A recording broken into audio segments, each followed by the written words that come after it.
لقد كان لكم في رسول الله أسوة حسنة صدق الله المولانا العظيم وصدق رسوله النبي الأمين المتين الكريم ونحن على ذلك لمن الشاهدين والشاكرين والحمد لله رب العالمين. یا خدا از بہر جناب مصطفیٰ امداد کہیں آمین. یا رسول اللہ از بہر خدا امداد کہیں. یا شہید کربلا یا دافع کرب و بلا گل رخان شہزادہ گلگو قبا امداد کہیں. قادریم نعرے یا غوث اعظم نی زنم دمز شیخ احمد رضا خان قطب عالم نی زنم بکردہ بے بلا افتاد کشتی ضعیفان شکستارات و کشتی بحق خواجہ عثمان ہارونی مدد کن یا معین الدین چشتی. آئیے سب سے پہلے ہم اور آپ مل کر انتہائی ادب و احترام کے ساتھ محمد خضرا میں آرام فرمانے والے آقا سرور کون و مقام فخر رسولہ سید الکونین جسے خدا نے پیدا فرمایا تو حسن و اعتدال بخشا، ادب دیا تو سیرت کا جمال بخشا، علم دیا تو عالم ماکانہ وما یکن بنایا، ہدایت فرمائی تو ہر مشکلوں مبہم کا عقد کشا کیا، سیانت و آفاق کو ان سے زینت بخشی، عدل و انصاف کو ان سے قوت دی. سبحان اللہ. محرم اسرار خدا، زینت عرش کبریا، محبت وحی و الہی، مظہر ذات کبریائی، اندھی آنکھوں کی ضیا، بہرے کانوں کی جلا، بند دلوں کے رہنما، ارسلہ بالحق و دین الہدی کی بارگاہ ناز میں غلامانہ، عاشقانہ، محبتانہ، ملتجیانہ، ایمان دارانہ انداز میں درود شریف پڑھیں. الصلاۃ والسلام علیک یا رسول اللہ، الصلاۃ والسلام علیک یا نبی اللہ، الصلاۃ والسلام علیک یا حبیب اللہ وعلی آلک واصحابک سیدی یا رسول اللہ صلی اللہ تعالی علیہ وسلم. حضرات، فقیر قادری شہر عشق و محبت اعلیٰ حضرت عظیم البرکت مجدد دین و ملت الشاہ امام احمد رضا خان فاضل بریلوی علیہ رحمت و رضوان کے درگاہ جامعہ غلام آپ حاضرین و سامعین کے درمیان حاضر ہیں. مولا تعالیٰ ہماری آپ کی ملاقات کو ہمارے لیے ذریعہ نجات بنائے. اور پروردگار ہم سب کو اس محفل کے فیوز و برکات سے مالا مال بنائے. مولا اس محفل پاک کے صدقے میں ہمارے آپ کے گناہوں کو معاف فرمائے اور فیضان اعلیٰ حضرت سے ہم سب کو مالا مال بنائے. آپ خوش نصیب ہیں. آج آپ کے درمیان نبیر اعلیٰ حضرت شہزادہ مفسر اعظم برادر تاج الشریعہ حضرت علامہ مولانا الحاج الشاہ منان رضا خان صاحب قبلہ مرکزی نورانی تشریف فرما ہے. تھوڑی دیر میں حضرت آپ کے روبرو ہوں گے. آپ حضرت کے چہرے کی زیارت سے مشرف ہیں. تھوڑی دیر کے لیے فقیر قادری حاضر ہے. میں دعا کرتا ہوں مولا مجھے حق بولنے اور آپ سب کو حق سننے، حق سمجھنے اور حق پر عمل کرنے کی توفیق عطا فرمائے. یہ ہمارے شعراء حضرات نے بھی ماشاءاللہ کافی اچھے انداز میں نعت نبی صلی اللہ علیہ وسلم کو گنا رہے ہیں. میں دعا کرتا ہوں مولا اور برکتیں عطا فرمائے، پروردگار ترقی عطا فرمائے. دو تین شعر اس فقیر قادری کی ملاحظہ فرمائیں کہ عروج نقش پا رکتا نہیں ہے، عروج نقش پا رکتا نہیں ہے، خیال ارتقا رکتا نہیں ہے، اور ہمارے ہاتھ تھک جاتے ہیں لیکن ہمارے ہاتھ تھک جاتے ہیں لیکن کرم کا سلسلہ رکتا نہیں، ہمارے ہاتھ تھک جاتے ہیں لیکن کرم کا سلسلہ رکتا نہیں ہے، اور یزیدی راستہ نہ روکے ہرگز، یزیدی راستہ نہ روکے ہرگز، حسینی قافلہ رکتا نہیں، سبحان اللہ، یزیدی راستہ نہ روکے ہرگز، حسینی قافلہ رکتا نہیں ہے۔ اور یہ شعر علماء کرام کی نظر ہے کہ قلم تلوار ہے احمد رضا کا، قلم تلوار ہے احمد رضا کا، کلک رضا رکتا نہیں، قلم تلوار ہے احمد رضا کا، کلک رضا رکتا نہیں ہے۔ فیض رضا جاری رہے گا، فیض رضا جاری رہے گا، جاری رہے گا۔ الحمدللہ ثم الحمدللہ، آج میں جو کچھ ہوں یہ سب بارگاہ رضا کا باعث ہے۔ اس فقیر نے وہی تعلیم حاصل کی اور میرے امام نے اپنے در پہ ہی اس فقیر کو قبول کر لیا۔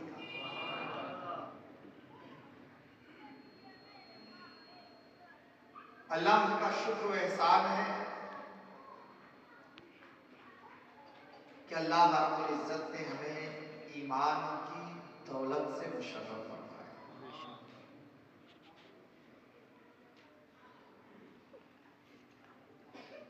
احسان ہے اس رب کا جو مالک ہے سب کا، اس نے اس کائنات کو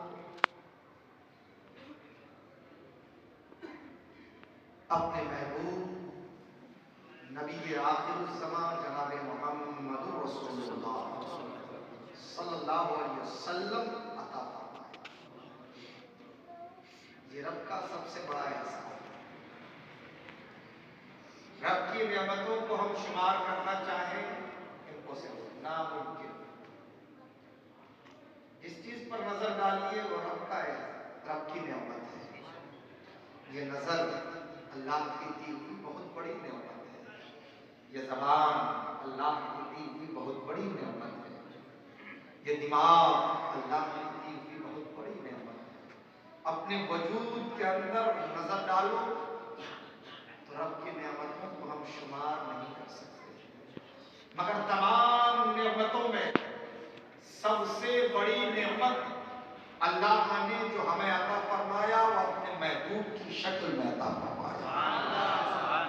اور رب تبارک و تعالیٰ نے ہمیں نعمتیں دی، اپنا محبوب عطا فرمایا، اور اپنا محبوب عطا فرما کر رب نے فرمایا یہ میرا محبوب ہے، اے میرے بندو میں نے اپنا محبوب تمہیں دے دیا ہے، یہ میرا پیار ہے، یہ میری محبت ہے۔ کوئی اپنی محبوب ترین چیز کسی کو نہیں دیتا۔ ہم جس چیز سے محبت کریں، جس سے ہمیں لگاؤ ہو، ہم نہیں چاہتے کہ وہ ہم کسی کو دے دیں، مگر رب کا احسان ہے کہ رب تبارک و تعالیٰ نے اپنا محبوب ہمیں عطا فرما دیا، اور اپنے محبوب کے ساتھ اللہ رب العزت نے اپنا کلام بھی عطا فرمایا، اور ارشاد فرمایا کہ میرے بندو یہ میرا محبوب ہے جو تمہارے درمیان جا رہا ہے، محبوب میرا، زبان میرے محبوب کی ہوگی، اور یہ مت سمجھنا کہ میں نے اپنے محبوب کو تنہا بھیجا ہے، بلکہ محبوب کو تمہارے درمیان بھیجا اور اپنے محبوب کے ساتھ اپنا کلام بھی دیا ہے۔ اب زبان میرے محبوب کی ہوگی، کلام میرا ہوگا۔ زبان میرے محبوب کی ہوگی، کلام میرا ہوگا۔ اور رب نے فرمایا میرے بندو، میرے محبوب کی زبان سے جو کلام جاری ہوگا وہ کلام میرا ہوگا۔ اور اسی کلام میں رب نے فرمایا لقد کان لکم فی رسول اللہ اسوۃ حسنہ، کہ یہ میرا محبوب ہے، میں نے اپنے محبوب کو تمہارے درمیان اس لیے بھیجا کہ تم اس کی پیروی کرو، تم اس کی اتباع کرو، یہ تمہارے لیے آئیڈیل ہے۔ میرے محبوب کا چلنا دیکھو، میرے بندو تمہیں چلنے کا طریقہ مل جائے گا۔ میرے محبوب کا بولنا دیکھو، تمہیں بولنے کا سلیقہ مل جائے گا۔ میرے محبوب کے کام کاج کرنے کے طریقے کو دیکھو، تمہیں زندگی گزارنے کا ایک حسین نمونہ مل جائے گا۔ یہ میرا محبوب تمہارے درمیان ہے، یہ تو میں نے اپنے نور سے اس نور کو بنایا ہے، تمہارے درمیان میں نے بھیجا تو بشری جامہ پہنا کر بھیجا کہ اس بشر کو اس عظیم الشان بشر سے زندگی گزارنے کا طریقہ مل جائے گا۔ رب تبارک و تعالیٰ نے اپنا محبوب ہمیں اس لیے عطا فرمایا کہ ہمیں زندگی گزارنے کا طریقہ مل جائے۔ نبی کریم جناب محمد رسول اللہ صلی اللہ علیہ وسلم کی مقدس زندگی کو نگاہ کے سامنے رکھو۔ مصطفیٰ جان رحمت کا ہر فعل ہمارے لیے رہنمائی ہے، ہمارے لیے ایک مشعل راہ ہدایت ہے۔ مصطفیٰ حکم دینے سے پہلے اس کام کو خود کر لیا کرتے تھے۔ مصطفیٰ جان رحمت صلی اللہ علیہ وسلم کا طریقہ دیکھیے۔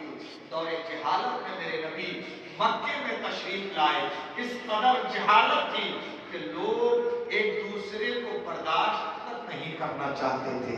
ایک کا کندھا دوسرے کے کندھے سے لگ جاتا تو خون کی ندیاں بہہ جایا کرتی تھی، قبیلے کا قبیلہ برباد ہو جایا کرتا تھا۔ وہ دور جہالت کا تھا، لوگ گناہ کر کے فخر محسوس کیا کرتے تھے کہ ہم نے فلاں گناہ کیا ہے۔ ہر طاقتور کمزور پر حکم چلایا کرتا تھا، کمزوروں کا کہیں گزارا نہ تھا۔ عورت ذلیل سمجھی جا رہی تھی، بچیاں زندہ دربور ہو رہی تھی۔ اللہ رب العزت نے کرم فرمایا، اپنے محبوب کو اس دور جہالت میں مکے کی سرزمین پر مبعوث فرمایا۔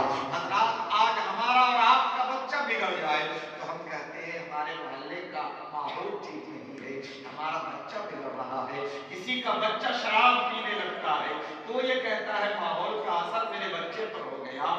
دو چار شرابی تھے محلے میں، ان شرابیوں نے میرے بچے کو بھی شرابی بنا دیا۔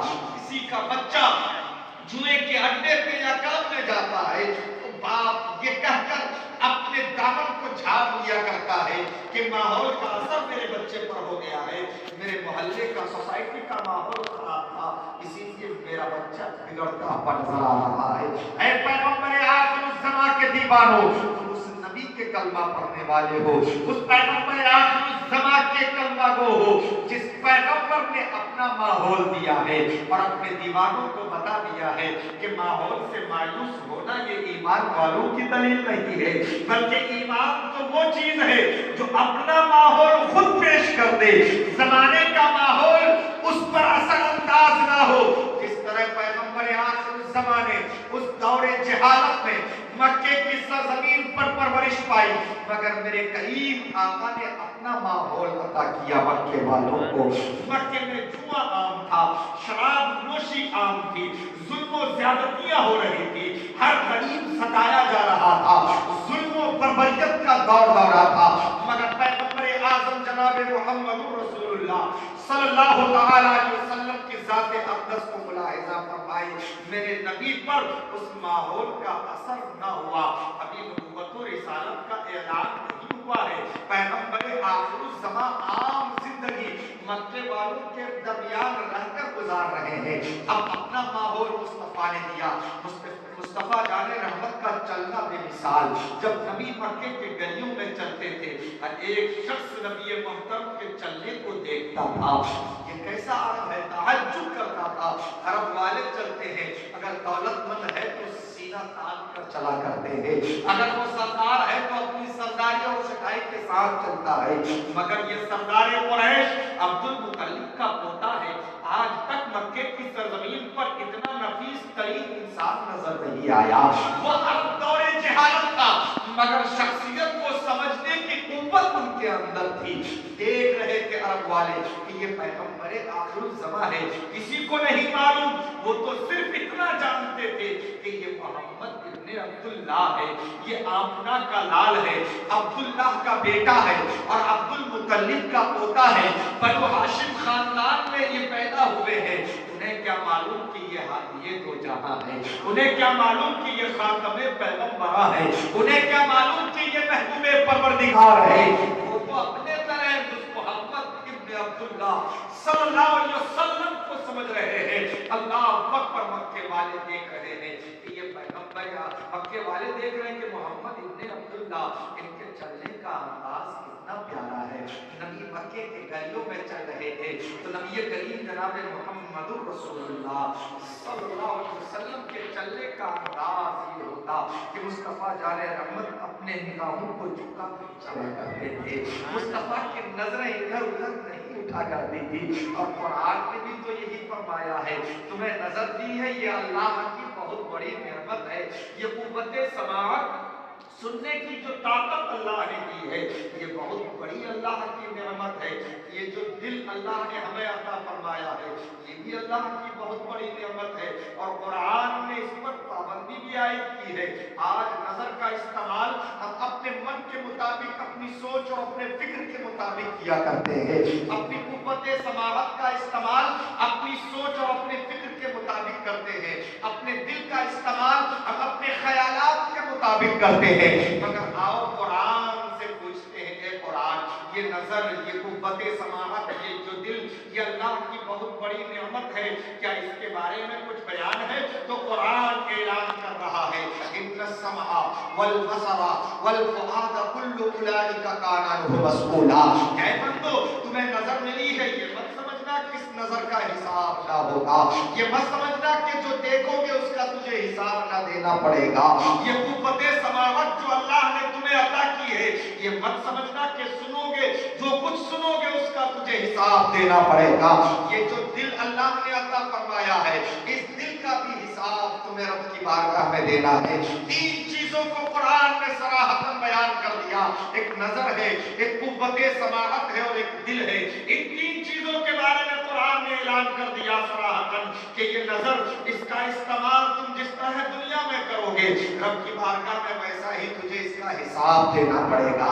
اس کام کا استعمال، سننے کی طاقت کا استعمال تم دنیا میں جس انداز میں کرو گے اس کا حساب رب کی بارگاہ میں دینا ہوگا۔ یہ دل اللہ نے تمہیں دیا ہے، اور نبی آخر الزماں جناب محمد رسول اللہ صلی اللہ علیہ وسلم ارشاد فرماتے ہیں، قلب المؤمنین عرش اللہ، کہ مومن کا دل عرش الہی ہوا کرتا ہے۔ کیا مطلب یہ ہوا کہ مومن کا دل جلوہ گاہ خدا ہوتا ہے، مومن کا دل جلوہ گاہ خدا ہوتا ہے۔ دل اللہ نے دیا ہے تو اس دل میں اللہ کا جلوہ سما جائے اور مصطفیٰ جان رحمت کی محبت سما جائے تو دل کا حق ادا ہو جائے۔ یہ دل بھی رب کی بارگاہ میں گواہ دے گا کہ یا اللہ، تو نے جو دل عطا کیا تھا اس دل میں صرف تیرا جلوہ تھا اور تیرے محبوب کی محبت۔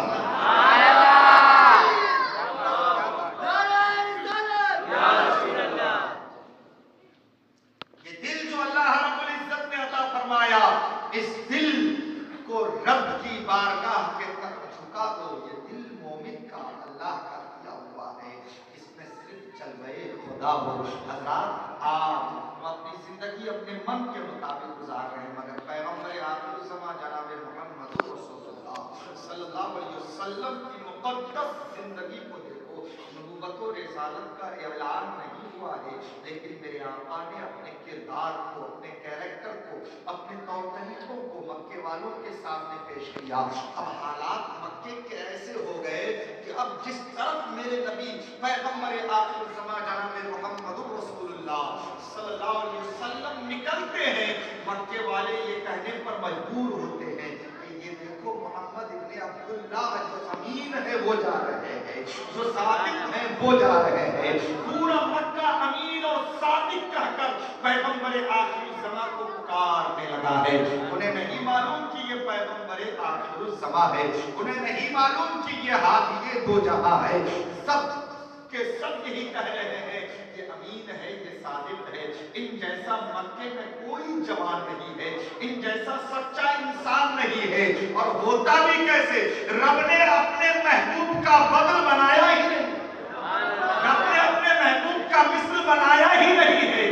وہ بے مثال ہے، وہ لاجواب ہے، اس کا کوئی جواب نہیں۔ اللہ رب العزت نے اپنے محبوب کو سب سے اعلیٰ بنایا ہے، اسی لیے تو بریلی کے تاجدار امام اہل سنت امام احمد رضا خان پکار اٹھے، سب سے اعلیٰ وہ اولا ہمارا نبی، سب سے اعلیٰ وہ اولا ہمارا نبی، سب سے بالا وہ بالا ہمارا نبی۔ کیا خبر کتنے تارے کھلے چھپ گئے، پر نہ ڈوبے نہ ڈوبا ہمارا نبی۔ حضرات یہ اعلیٰ حضرت فاضل بریلوی ہے جو نبی کی ہر ادا کو اپنی اشعار میں بیان کر دیا ہے۔ حضرات اس طرف جانے کی کوشش نہیں کرتا ہوں، بلکہ نبی کریم جناب محمد رسول اللہ صلی اللہ علیہ وسلم کی سیرت طیبہ دیکھیے۔ آقا کریم صلی اللہ علیہ وسلم نے مکے میں اپنی زندگی پیش کی، لوگوں نے مانا۔ آقا کے کردار نے اس بات کو واضح کر دیا کہ زندگی کے دو رخ بڑے پیارے ہوتے ہیں، ایک رخ کا نام امانت ہے اور دوسرے رخ کا نام صداقت ہے۔ اگر جوانی میں یہ دونوں خصوصیات نوجوانوں کے اندر پیدا ہو جائے تو یقیناً وہ نوجوان زمانے میں انقلاب لایا کرتا ہے۔ ایک امانت ہے اور ایک صداقت ہے۔ نوجوان اگر امانت اور صداقت کو اختیار کر لے تو قسم خدا کی نوجوان اپنی زندگی میں انقلاب لاتا ہے۔ ایک نوجوان اگر آپ کے محلے میں اور آپ کی سوسائٹی میں سچائی اختیار کر لے تو وہ نوجوان اپنے دوست و احباب میں بیٹھتا ہے تو کم سے کم 10 کو وہ سچا بنا لیا کرتا ہے۔ ایک نوجوان امانت دار ہوتا ہے تو اپنے دوست و احباب کو بھی امین بنا دیا کرتا ہے۔ لہذا زندگی کے لیے دو رخ بڑے پیارے ہیں۔ مصطفیٰ جان رحمت صلی اللہ علیہ وسلم نے اپنی ذات سے یہ بتایا کہ اپنی بات منوانی ہے، کسی سے اپنی بات منوانی ہے تو سب سے پہلے اپنی ذات کو منواؤ، سب سے پہلے اپنی ذات کو منواؤ۔ جب تمہاری ذات مان لی جائے گی تو بات خود بخود مانی جائے گی۔ سبحان اللہ۔ پہلے اپنی ذات کو منوایا مکے کی سرزمین پر۔ ایک چھوٹا بڑا سب جانتا تھا کہ محمد ابن عبداللہ امین بھی ہے، صادق بھی ہے، کبھی جھوٹ نہیں بولتے، کبھی کسی امانت میں خیانت نہیں کرتے، کبھی کسی پر ظلم و زیادتی نہیں کرتے۔ اب وہ درگزر کا معاملہ ان کے ساتھ بے شمار ہے۔ وہ بہت رحم دل انسان جس کا نام محمد ابن عبداللہ ہے، اسی مکے کی سرزمین پر اگر کوئی غلاموں کو مارتا تو میرے آقا تشریف لے جاتے، کہتے تم بھی انسان ہو، یہ بھی انسان ہے، کیوں اسے مار رہے ہو تم؟ اس کو مارو نہیں بلکہ پیار سے ان سے کام لیا کرو اور ان کی طاقت کے مطابق ان سے کام لیا کرو۔ کوئی اگر اپنی بیوی کو مارتا میرے آقا تشریف لے جاتے، کہتے عورت مارنے پیٹنے کی چیز نہیں ہے، ان سے محبت کرو، اللہ اکبر، ان سے محبت کرو، ان سے پیار کرو۔ اللہ کے رسول صلی اللہ علیہ وسلم نے مکے والوں کو پیغام دیا اور ایسا راہ لے کر کہتی یہ ایسا عرب ہے، سب سے الگ ہے، سب سے جدا ہے، اس عرب کے دل میں ہمارے لیے اتنی عزت ہے جس عرب میں عورتوں کو عزت نہیں دی جا رہی تھی، پیغمبر آخر الزمان نے اس عرب میں عورتوں کو عزت دی ہے۔